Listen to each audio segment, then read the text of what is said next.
शुरू अल्लाह पाक के नाम से जो बड़ा मेहरबान और नहायत रहम करने वाला है। अस्सलाम वालेकुम, welcome back to my channel. उम्मीद करते हैं आप सब खैरियत से होंगे।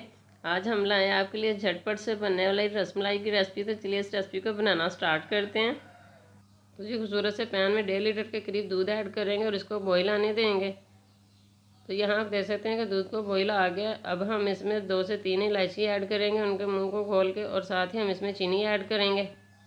अच्छी तरह हिला लेने के बाद चीनी ऐड करेंगे और इसके साथ ही जिस चैनल पे नए हैं तो चैनल को सब्सक्राइब कर दें और बेल आइकन को भी प्रेस कर दें ताकि हमारी नई आने वाली वीडियो का नोटिफिकेशन आपको मिल सके। तो जी यहाँ हम इसमें 4 से 5 खाने के चम्मच चीनी ऐड कर रहे हैं। आप अपने हिसाब से कम या ज़्यादा ले सकते हैं।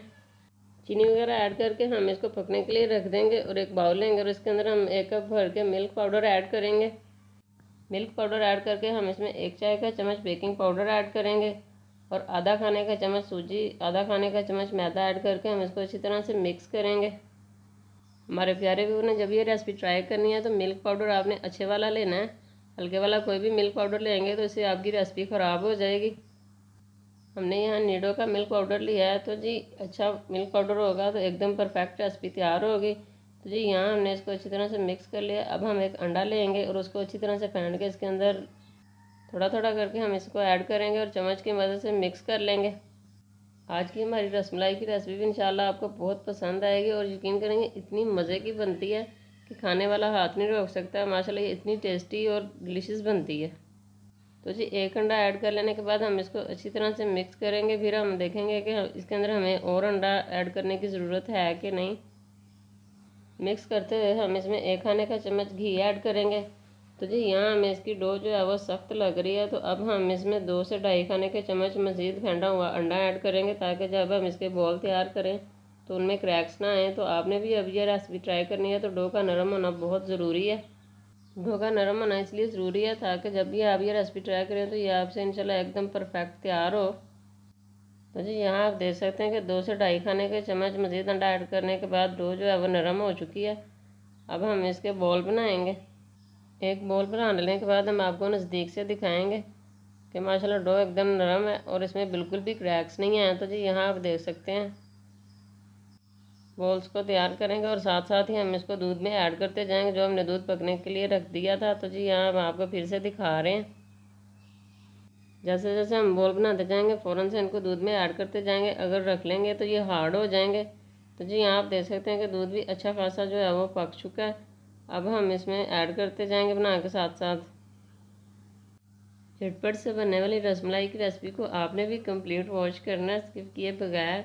तो जी इसी तरह हम इसमें बॉल बना के ऐड करते जाएंगे। जब हम इसमें सारे बना के ऐड कर लेंगे फिर हम इसकी 1 से 2 मिनट के बाद साइड्स को चेंज करेंगे ताकि ये दोनों तरफ से अच्छी तरह से जूसी हो जाएं और फूल जाएं। तो जी यहाँ बॉल को ऐड किए हुए 1 से 2 मिनट गुजर चुके हैं। अब हम इनकी साइड्स को चेंज कर रहे हैं और साथ ही हम आपको नज़दीक से दिखाएंगे कि दोनों तरफ से अच्छी तरह से पकने के बाद ये कितने जूसी और कितने माशाल्लाह फूल के डबल हो चुके हैं। तो जी यहाँ आप देख सकते हैं दूध में जाने के बाद ये डबल हो गए हैं साइज़ में। अब हम इसको 8 से 10 मिनट के लो फ्लेम पर पकाएंगे और फिर हम इसको डिश आउट करेंगे। तो जी 8 से 10 मिनट पकने के बाद रसमलाई ठंडी होने के लिए तैयार है। और डिश आउट करने का भी हम आपको तरीका बता रहे हैं कि इस तरह से 1 बाय 1 हमने बॉल लेना है और इसमें ऐड करना है। एकदम से हम इसके अंदर पलट देंगे तो सारे बॉल्स जो हैं वो टूट जाएंगे। और जब ये रेसिपी आप किसी मेहमान के लिए बनाएंगे तो इस तरह पलट लेंगे फ़ौरन से तो ये ख़राब हो जाएगी। और बचा हुआ दूध हम इसमें इस तरह से ऐड करेंगे, उसको भी हम एकदम से नहीं पलटेंगे। डिश आउट करने के बाद हमने कुछ कटे हुए बादाम और पिस्ते लिए हैं, इसके हम इसके ऊपर गार्निश कर लेंगे। आप अपने हिसाब से कोई भी आपको ड्राई फ्रूट पसंद हो उसकी आप इसके ऊपर गार्निश कर सकते हैं। तो जो गार्निश करने के बाद हम इसको 1 से 2 घंटे के लिए फ्रिज में रखेंगे।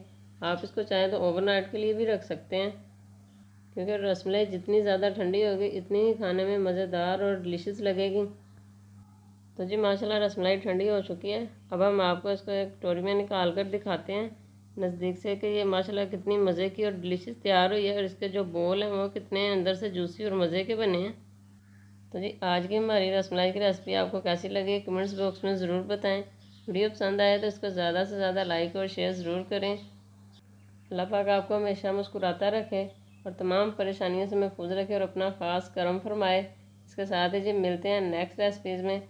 अल्लाह हाफिज़।